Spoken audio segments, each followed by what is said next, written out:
తెలుగు వారి number 1 choice Telugu matrimony. రాజకీయ పార్టీపై జూనియర్ ఎన్టీఆర్ ఫుల్ క్లారిటీ. ఈ వీడియోలో ఎన్టీఆర్ పార్టీ పెడతాడా పెట్టడా, ఒకవేళ పెడితే ఎప్పుడు పెడతాడు, పెడితే దాని ఇంపాక్ట్ ఎలా ఉండబోతుంది అనేది ఈ వీడియోలో మీకు వివరించే ప్రయత్నం చేస్తాను. సో ఎక్కడ స్కిప్ చేయకుండా చూడండి. ఒక 4-5 రోజుల నుంచి అనుకుంటా కొన్ని ఛానల్స్లో జూనియర్ ఎన్టీఆర్ పార్టీ పెట్టబోతున్నారు, జూనియర్ ఎన్టీఆర్ రేపు ఎన్నికల్లో నిలబడబోతున్నాడు, ఆంధ్రప్రదేశ్లో 3వ ప్రత్యామ్నాయకి స్కోప్ ఉంది, ఇలా అనేక రకాలుగా కొన్ని కథనాలు అయితే వస్తూ ఉన్నాయి. చూస్తూ ఉన్నా. సరే, దీనిపైన మనం వీడియో చేయాలా అంటే చూద్దాం, ఫుల్ కన్ఫర్మేషన్ తెలుసుకుందాం, తెలుసుకున్న తర్వాతే ప్రజలకు తెలియచేద్దాం ఎందుకు గాల్లో కథనాలన్నీ కూడా అని అనుకున్నాను. సో ఈలోపు ఎన్టీఆర్కి అత్యంత సన్నిహితంగా ఉన్నవారు, నాకు కొంతమంది పరిచయం ఉన్న వాళ్ళ దగ్గర నుంచి ఆ సోర్సెస్ ద్వారా తెలుసుకున్న తర్వాత చేద్దాం అనుకునే లోపల ఈలోపు వాళ్ళు ఒక లేఖ కూడా విడుదల చేశారు. ముందు ఆ లేఖ ఏంటో చదివి దాని తదుపరి అసలు ఏం జరగబోతుంది ఏంటి అనేది కూడా విశ్లేషించుకుందాం.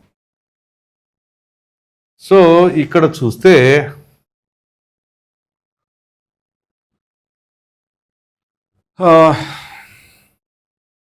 ఇదిగోండి, ఎన్టీఆర్ ఆఫీస్ నుంచి ప్రకటన అనమాట. ఇప్పుడే 14/7/26 అంటే ఈరోజే మంగళవారం. కనిపిస్తుందా క్లియర్గా ఫాంట్? ఇంకొంచెం ఎన్లార్చేనా? Okay, right.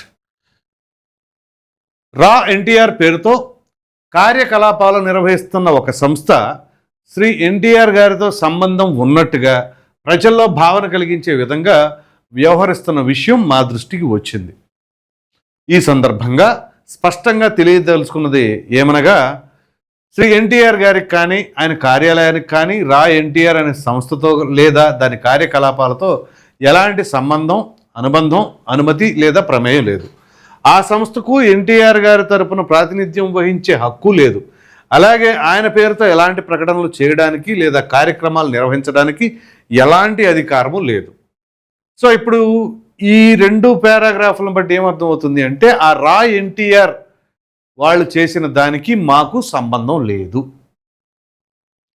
అని చెప్పారు. ఓకే, ఎన్టీఆర్ గారికి సంబంధించిన ఏదైనా సేవా కార్యక్రమం, ప్రజా సంక్షేమ కార్యక్రమం, అధికారిక ప్రకటన లేదా ఇతర కార్యకలాపాల గురించి సమాచారం ఎన్టీఆర్ గారు లేదా అధికారిక బృందం ద్వారా మాత్రమే వెల్లడించబడుతుంది. అనధికారిక వ్యక్తులు లేదా సంస్థల ద్వారా ప్రచారం చేయబడే సమాచారం, ప్రకటనలు లేదా కార్యక్రమాలను అధికారికమైనవిగా లేదా విశ్వసనీయమైనవిగా పరిగణించవద్దని మనవి.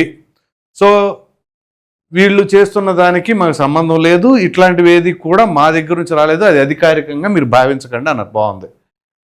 ఈ అంశంపై ఇదే మా తరపున తుది వివరణ. దీనితో ఆ విషయానికి సంబంధించిన అన్ని అపోహలు, వదంతులు, ఊహాగానాలకు పూర్తిగా ముగింపు పలుకుతాయని ఆశిస్తున్నాము. అలాగే సంప్రదాయ మీడియా, డిజిటల్ మరియు సోషల్ మీడియా వేదికలు, అలాగే ఎన్టీఆర్ గారి అభిమానులు, శ్రేయోభిలాషులు ధృవీకరించిన సమాచారాన్ని ప్రచారం చేయకుండా అధికారిక వర్గాల ద్వారా విడుదలయ్యే సమాచారాన్ని విశ్వసించాలని విజ్ఞప్తి చేస్తున్నాం. మీ సహకారానికి అలాగే ఎన్టీఆర్ గారి తరపున మీరు చూపుతున్న నిరంతర అభిమానానికి మద్దతుకు హృదయపూర్వక ధన్యవాదాలు. ఓకే, బాగుంది. ఇప్పుడు ఈ లేఖ మొత్తం చదివిన తర్వాత మీరు నమ్మరు, నేను అసలు చదవటం డైరెక్ట్ ఇప్పుడే చదువుతున్నా, అంతకుముందు కూడా నేను చదవాల. ఇప్పుడు ఇది చదివిన తర్వాత నాకేమనిపిస్తుందంటే, ఎన్టీఆర్ రాజకీయ పార్టీ పెట్టబోతున్నారు అనేది కదా మెయిన్. అక్కడ దాన్ని ఎక్కడ కాంట్రడిక్ట్ చేయాల ఈ లెటర్లో. ఈ లెటర్ మొత్తంలో ఎక్కడ కూడా ప్రస్తుత ఎన్టీఆర్ గారికి ఎటువంటి ఆలోచన లేదు, ఇలాంటివన్నీ స్పెక్యులేషన్స్ నమ్మొద్దు అని అనలా. ఆ చారిటీకి సంబంధించిన అంశాలు ఇది అధికారికం కాదు అని చెప్పేసి అన్నారు, కానీ రాజకీయపరమైన అంశాల గురించి అక్కడ లేవనెత్తలా, ఖండించలా. అంటే యాస్పిరేషన్ ఉంది, అది ఎప్పుడు ఉంటుందా తెలియదు, కానీ ఆయనకైతే ఉంది. అయితే ఎప్పుడు ఉంటుంది, ఏంటి, ఉంటే ఎలా ఉంటుంది అనేది కూడా మనం ఖచ్చితంగా చర్చించుకోవాలి. ఎన్టీఆర్కి రాజకీయాలు అని అంటే సరిపోతాయా, సరిపడవా? అప్పుడు రాజకీయాలు వేరు, అప్పుడు తరాలు వేరు, ఇప్పుడు తరాలు వేరు. అంటే ఎప్పుడైనా రాజకీయాల్లో ముందు వాక్చాతుర్యం ఉండాలి, అనర్గళంగా మాట్లాడగలగాలి, భాష పైన పట్టు ఉండాలి, ప్రజానాడి తెలుసుకొని ఉండాలి. ఇవన్నీ ఖచ్చితంగా ఏ నాయకుడికైనా సరే ఉంటేనే సక్సెస్ఫుల్గా రాణించగలుగుతారు రాజకీయాల్లో. సో ఎన్టీఆర్కి ఉన్న ప్లస్ పాయింట్స్ ఏంటి అంటే, మంచి వాక్చాతుర్యం గలవాడు, చాలా మంచి టాలెంటెడ్ పర్సన్ అతను, దాంట్లో ఎటువంటి డౌట్ లేదు. అయితే ఎన్టీఆర్ అంటే అతను ఓన్గా తన సోలోగా ఎదిగిన వ్యక్తి కాదు. ఒక కుటుంబం అన్నంది, తాతగారి మనవడగా ప్రజల్లో ముద్ర ఉంది, నందమూరి వారసుడిగా గుర్తింపు, ఇవన్నీ కూడా ఉన్నాయి. అఫ్కోర్స్ 2009 ఎలక్షన్ మీకు గుర్తుండే ఉంటుంది. ఎన్టీఆర్ గారు అప్పుడు మంచి యంగ్, సేమ్ వాళ్ళ తాతగారిలాగే ఆ కాకి డ్రెస్ చేసుకొని ఉత్తరాంధ్రలో పర్యటన, బ్రహ్మాండంగా మాట్లాడటం, వాళ్ళ తాతగారిని గుర్తు చేసేలాగా ఉండటం, ప్రజల్లోకి వెళ్ళటం, ఇదంతా చూశారు. ప్రజలు కూడా బ్రహ్మరథం పెట్టారు. కాకపోతే సరే గెలిపోవడంలో అవన్నీ ప్రక్కన పెడితే ఆ ఇంపాక్ట్ అయితే కలిగింది. అరే వాళ్ళ తాతగారిని గుర్తు చేశారన్న ఫీలింగ్ ఉంది. ఆ స్పీచ్లు కూడా అంతే ఎఫెక్టివ్గా ఉండేవి. అక్కడ వరకు అది బాగానే ఉంది. ఇక తదుపరి జరిగిన పరిణామాలు మనకు తెలియదు ఏముంది అనుకోకుండా దురదృష్టవశాత్తు యాక్సిడెంట్ జరగడం, భగవంతుడి దయ వల్ల యాక్సిడెంట్ నుంచి బ్రహ్మాండంగా రికవర్ అవటం, ఇక అక్కడ నుంచి ఎన్టీఆర్ మరలా ఇండస్ట్రీలో ఏ రకంగా ప్రూవ్ చేసుకునేది ఏముంది. ఎన్టీఆర్ ఆల్రెడీ అంటే వాళ్ళ బ్లడ్లోనే యాక్టింగ్ అవన్నీ ఉంటాయి కాబట్టి సో ఇదంతా బాగానే ఉంది. అయితే ఇప్పుడున్న రాజకీయాలకి జూనియర్ ఎన్టీఆర్ వస్తే ఏ రకంగా ఉండబోతుంది, ఎన్టీఆర్ పార్టీ పెట్టబోతారు. ఇక్కడెక్కడా కూడా అటువంటి ఉద్దేశం లేదు, అటువంటి ఆలోచన లేదు అనేది ఎక్కడా లేదు. సో అంటే ఉంది మరి రాజకీయం అన్న తర్వాత వాళ్ళ మామూలుగానే ప్రీవియస్ ట్రాక్ రికార్డ్ తీసుకున్నట్లయితే ఒకనొక సందర్భంలో కొడాలి నాని పార్టీని వెళ్ళిపోయినప్పుడు టీడీపీని ఆయన కూడా మీడియాలో ఒకసారి మాట్లాడారు. నా కట్ట కాలే వరకు కూడా టీడీపీలోనే ఉంటాను అని చెప్పేసి అని అన్నారు. తాతగారు స్థాపించిన పార్టీ అని అన్నారు. సరే కొన్ని పరిస్థితుల రీత్యా తర్వాత పరిణామాల నేపథ్యంలో ఏవైనా సరే ఆలోచనలు మారొచ్చేమో, లేదా దానికి స్టిక్ ఆన్ కూడా అయిపోయి ఉండొచ్చు, చెప్పలేము. అయితే ఈ మధ్య కాలంలో జరిగిన కొన్ని ఇన్సిడెంట్స్ కావచ్చు, అకేషన్స్ కావచ్చు, ఆ సందర్భంలో ఎన్టీఆర్ ఏం చేశారనేది కూడా తెలుగుదేశం పార్టీ శ్రేణుల్లో కావచ్చు, లేకపోతే సీనియర్ ఎన్టీఆర్ గారి కుటుంబాన్ని ఫస్ట్ నుంచి ఫాలో అవుతున్న వాళ్ళు కావచ్చు, నందమూరి అభిమానులు కావచ్చు, వీళ్ళందరికీ కొంత జూనియర్ ఎన్టీఆర్ పైన అసంతృప్తి ఉంది. కారణం కొన్ని విపత్కర పరిస్థితుల్లో అండగా నిలవలసిన చోట కానీ, గళం ఎత్తవలసిన చోట కానీ సైలెంట్గా ఉండటం, స్తబ్దుగా ఉండటం. ఉదాహరణకి భువనేశ్వరి గారిని అసెంబ్లీలో ఆ రకంగా ఆవిడని అవమానపరిచేలాగా, కించపరిచేలాగా చేసిన వ్యాఖ్యలు ప్రతి ఒక్కరు గుర్తుండే ఉంటుంది. నేను ఎందుకు ఇంత స్ట్రాంగ్గా చెప్తున్నానంటే మనం ఒక 2.5 years బ్యాక్ అనుకుంటా, అప్పుడే ఆ సందర్భంలోనే ఒక వీడియో కూడా చేస్తే జూనియర్ ఎన్టీఆర్ పైన లిటరల్గా నాకు కాల్స్ వచ్చినాయి కొంతమంది మహిళల నుంచి. అసలు ఎందుకు చేస్తున్నారు, ఎందుకు పట్టించుకుంటున్నారని జూనియర్ ఎన్టీఆర్ని అంత స్ట్రాంగ్గా మాట్లాడారు. ఎందుకంటే వాళ్ళు బాగా కనెక్ట్ అయిపోయారు ఆ కుటుంబానికి. సో ఎవరికి ఏ ఇబ్బంది కలిగినా సరే తీసుకోలేకపోతున్నారు. అటువంటిప్పుడు జూనియర్ ఎన్టీఆర్ సైలెంట్గా ఉండటం అనే దాన్ని డైజెస్ట్ చేసుకోలేకపోయారు. ఒకటి. 2, ఎన్టీఆర్ శత జయంతి వేడుకలకి, ఎన్టీఆర్ గారి శత జయంతి వేడుకలు అంటే ప్రతి తెలుగువాడు కూడా కొంచెం గర్వంగా ఫీల్ అవుతారు. కొంచెం ఏంటి, చాలా గర్వంగా. ఆ సమయంలో తమిళనాడు సూపర్ స్టార్ అయినటువంటి, తమిళనాడు ఏముంది, ఇండియన్ సూపర్ స్టార్ అయినటువంటి రజనీకాంత్ వచ్చారు, రామ్ చరణ్ ఆయన వచ్చారు. సో అంతమంది వస్తే మరి తాతగారి వారసుడు, మనవడు పోలికలు యాజ్ ఇట్ ఈస్గా ఉన్నాయి. అటువంటి ఎన్టీఆర్ ఎందుకు రాలేదు అనేది కూడా చాలా చర్చ అయింది. సో ఆ సందర్భంలో లేదు. ఇట్లా కొన్ని సందర్భాలు అఫ్కోర్స్ ఎన్టీఆర్కి అండగా నిలవలసిన చోట నిలిచారా లేదా అనే ప్రశ్నలు కూడా ఉత్పన్నమవుతాయి. సో ఎన్టీఆర్ గారిని కూడా ఒంటరిని చేశారు అనేది కూడా ఉంది, కాదని అనట్లే. కానీ ఇటువంటి చోట ఇట్లాంటివి ఉన్నాయి కదా అని చెప్పేసి ఆ భావన కూడా, అంటే ప్రజల్లో ఏ చర్చ ఉందో దాన్నే మీ ముందు తీసుకొస్తున్నాం.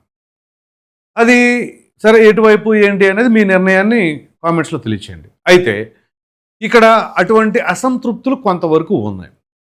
సో ఇటువంటి తరుణంలో ఒక ప్రక్కన తాతగారి పార్టీ ఉంది.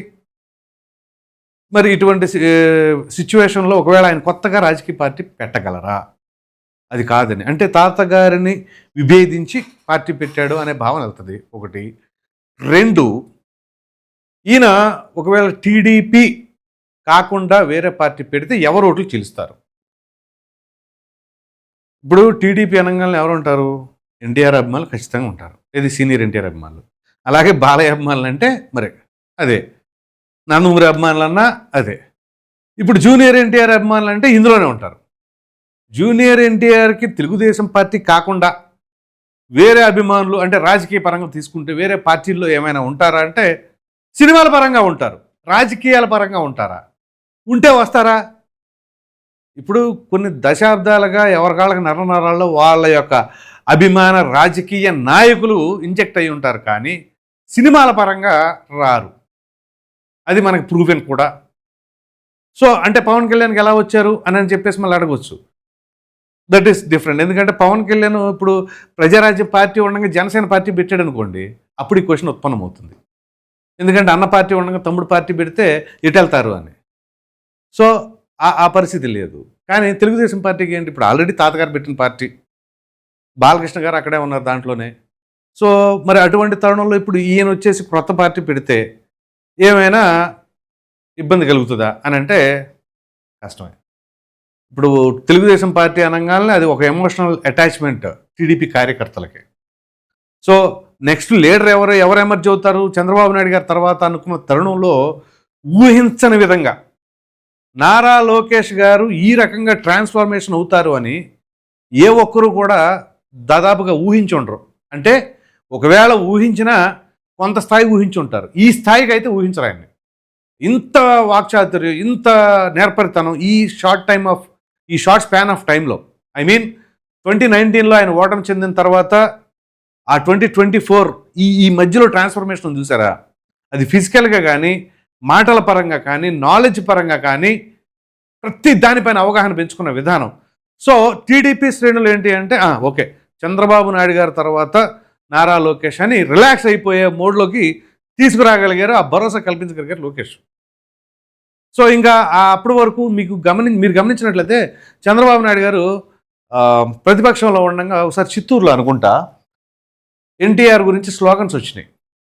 ఏది ఇనీషియల్ డేస్లో 2019లో జగన్మోహన్ రెడ్డి సీఎం అయిన క్రొత్తలో ఒక 1 year లోపు అనుకుంటుంది బహుశా. కానీ ఆ తర్వాత ఇంకెక్కడ రాలా ఆ స్లోగన్స్ కానీ ఆ డిమాండ్స్ కానీ. సో ఇక్కడ నేను ఎన్టీఆర్ని తక్కువ చేయడానికని కాదు, వేరే ఉద్దేశం కాదు. ఒకవేళ రాజకీయ పార్టీ పెడితే దాని ఇంపాక్ట్ ఎలా ఉండబోతుంది. కొన్ని వైసీపీ నుంచి ఏమైనా సరే ఏమైనా ఓట్లు చెల్తాయంటే ఇంపాసిబుల్. వైసీపీ నుంచి ఓట్లు చెలవు, అది స్టాంపు. ఇంకేమైనా చీలిస్తే ఓ నియోజకవర్గానికి ఒక 3-4 వేలు ఓట్లు తగ్గిస్తే ఏమైనా టీడీపీకి తగ్గాలి, ఆ పరిస్థితి ఉంటుందా? ఒకవేళ ఆ 3-4 వేలు ఓట్లు చీల్చుకున్న తర్వాత ఎన్టీఆర్కి ఏమైనా ఉపయోగం జరుగుతుందా, ఎన్టీఆర్ అసలు గెలిచే పరిస్థితిలో ఉన్నాడా అని బేరీజు వేసుకొని ఆ 3-4 ఓట్లైనా సరే ట్రాన్స్ఫర్ అయ్యే ఛాన్స్ ఉంటుంది. అయితే ఒకవేళ ఎన్టీఆర్ పార్టీ పెట్టినా అది సక్సెస్ఫుల్గా రన్ అవ్వాలి అంటే ఎప్పుడు అనేది కూడా ఒకటి.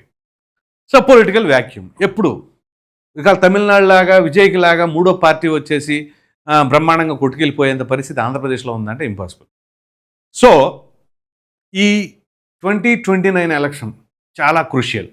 అది రాష్ట్ర భవిష్యత్తు అనేది ఎలాగూ ఉంటుంది, కానీ చాలామందికి రాజకీయ భవిష్యత్తు తేల్చబోతా ఉంది. టీడీపీ అంటారా 4 దశాబ్దాల చరిత్ర కలిగిన పార్టీ, ఆ పార్టీకి పోయేదేముండదు. ఇంకా ఏమైనా ఉంటే ఇప్పుడు అధికారంలో బలంగా ఉన్నారు కాబట్టి టీడీపీకి జనసేన వాళ్ళకి పెద్ద ప్రాబ్లం ఏం లేదు, బీజేపీ అంటే కేంద్ర పార్టీ. కాకపోతే ఏదైతే వైసీపీ ఉందో 2024లో ఓడిపోయిన తర్వాత ఒక కన్స్ట్రక్టివ్ క్రిటిసిజం అనేది లేదు. వాళ్ళు తీసుకునే స్టాండ్స్లో ప్రజల్లో తీవ్రమైన అసంతృప్తి, వ్యతిరేకత ఉంది. ఒక పార్టీ ప్రతిపక్షంలోకి వచ్చిన తర్వాత కూడా డౌన్ఫాల్ అవటం అనేది నాకు తెలిసి చరిత్రలో ఇదే మొట్టమొదటిసారి. సో ఇటువంటి పరిస్థితుల్లో రేపు 2029లో వైసీపీ గెలుస్తుందా అంటే పెద్ద క్వశ్చన్ మార్క్ ఇది. ఆ క్వశ్చన్ మార్క్ అలాగే ఉండిపోయింది అనుకోండి, అంటే హోప్స్ లేకుండా ఉండిపోయింది అనుకోండి, అప్పుడు వేరే పార్టీ ఆవిర్భించడానికి అవకాశం ఉంటుంది, ప్రజలు కూడా ఛాన్స్ ఇస్తారు.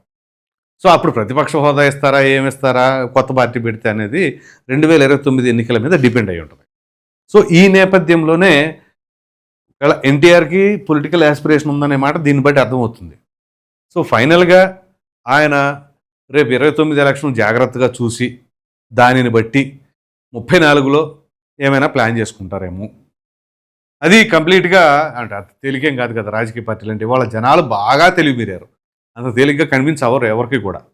సో వాటన్నిటిని పరిగణలోకి తీసుకొని ఆయన మరి పార్టీ పెట్టాలి అని అంటే 2029 ఎన్నికల తర్వాతే ఆలోచన చేస్తారు అని చెప్పేసి కూడా మనం భావించవచ్చు. మరి మీరేమనుకుంటున్నారో అనే అభిప్రాయం కామెంట్లో తప్పకుండా తెలియజేయండి. Thank you.